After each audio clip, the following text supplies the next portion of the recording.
About a year ago, we went to the Columbus Good Guys in Columbus, Ohio. We took our slowback Barracuda out there to show off our first suspension package. We took it out there to do the autocross and put our suspension through its paces. It did way better than I expected. I mean, the thing handles like a go-kart.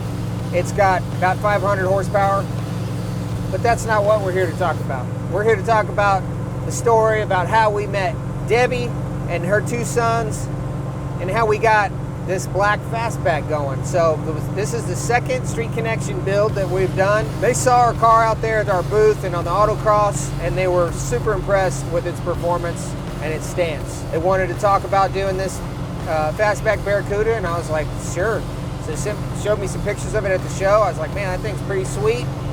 It had a beautiful paint job on it already, and basically we already had a proven recipe for doing this treatment to these A-bodies. About 2 weeks later, he contacted me and said, hey man, I'd like to send you that car. We're gonna bring it down and would like to have you do it. You know, they were concerned about a few things. They wanted to know, how are you gonna do that without screwing up the paint? The interior was already really nice, so we had to preserve the interior, had to preserve the exterior, we had to preserve the glass, the trim, the chrome, all while modifying the underneath of the car, doing some welding, some grinding, some painting. We did refinish the bottom of the car. So part of our process after we got the car, they drove it down from Columbus, Ohio, dropped it off. We did some video of it last year, and it had much to be desired at that point, suspension-wise. And then we proceeded to take it apart. We disassembled it, put the car on a rotisserie. We took the complete interior out of the car. We wrap it all in plastic. We put it up on a shelf in our pallet rack storage. Then we proceed to do the modifications. First, we fit everything. Before we do any painting, we test fit the suspension, make sure it's all gonna be good. Then we decide where do we gotta do the welding on the floor, on the frame stiffeners, the rear frame stiffening plates, the rear cross members, all that stuff gets welded in. There was a little bit of rust that we found in the rear quarters on this car. And so at that point, we evaluated it. We said to the customer, would you like us to fix this while we're in here? They said, yes, absolutely. So we ordered the panels to do that.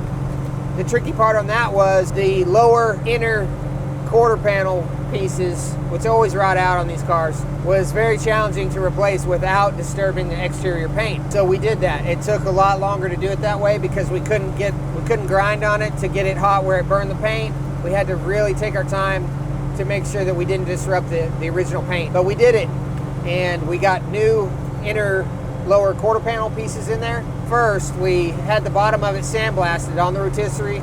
We wrapped the outside of the car, protected it from all the blasting, and then we did a epoxy primer on the bottom of the car. After the epoxy primer, we shoot it with a undercoating, sort of a bed liner. Gives it a nice texture that's easy to clean, sound deadens it a little bit, prevents rock chips and so forth. Once the bottom of the car is done, we get it all blown out. All the sand and everything is blown out of the doors. We take the door panels off, we clean the window mechanisms, make sure everything is operational. We re-lube all that stuff. Proceed to assemble the suspension at that point. We installed the engine.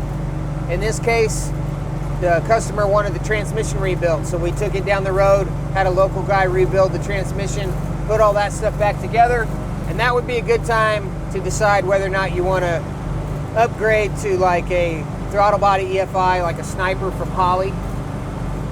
In this case, we did not. We stuck with the original 4-barrel carburetor, which runs great, by the way. We're driving it right now. And after the engine and suspension is installed, we do full sound deadening on the inside. Once the sound deadening is installed, on this car we put all new carpet in there. You can still get new carpet for these A-bodies, which usually isn't a big deal unless it was a rare color. Most of the interior in this car was still really good. So we just basically cleaned it up, put it back together. The one other thing the customer wanted to add to this car was the vintage air conditioning. So we got a kit from Vintage Air. We added that to the engine for the compressor side, had some bracketry that we had to do. And then on the inside, designed a 3D printed dash pod that form fits to the original dash. Looks like it's supposed to be there. We matched the original interior color We painted that. We repainted the kick panels. We installed the underdash vents, and we cut out where the original air conditioning controls would have been in the dash, and we replaced those with 2 dual vents that look classic. You know, if you didn't really know these cars, it's kind of hard to tell that we've done a lot of modifications inside. It's pretty clean and classic looking, which is what the customer wanted. This car is an original Formula S 340 Barracuda. So it's got the original small block engine in it. The customer wanted to maintain that. We understand that a lot of Mopar guys want to maintain the original value as much as possible. But if you want to drive these cars and enjoy them, take them on road trips, take them to your local car shows, whatever, the original suspension is not really enjoyable to drive. They don't handle that well, especially if you want to put any kind of power to them. They're going to twist. The unibody sheet metal construction isn't strong enough to do that. So our kit helps solve that problem. We just got done building this car. It's 1 year since we first saw the customer at Columbus, and we're getting ready to debut this one next week at the Columbus Good Guys. So come on out and see it. We hope you guys like it. And if you've got an A-body Mopar that you'd like similar treatment to, hit us up at info@hammerfab.com and we'll get the project going. Now you guys might be wondering, what about B-bodies? Are you guys doing B-bodies? Yes, we are. We are in the process of acquiring a B-body 1969 Plymouth GTX, which in my opinion is like creme de la creme. That's the best one in my opinion, but B-body is also Chargers, Cornettes, several different models. So we are going to be developing a street connection suspension, very similar to what this car has for the bigger B-body cars. We're going to start developing that this winter, and hopefully within a year we can have, or hopefully sooner, we can have a car that's ready to debut so that you guys can have similar options for B-bodies. Stay tuned. We're excited to be bringing you suspension for B-body Mopars.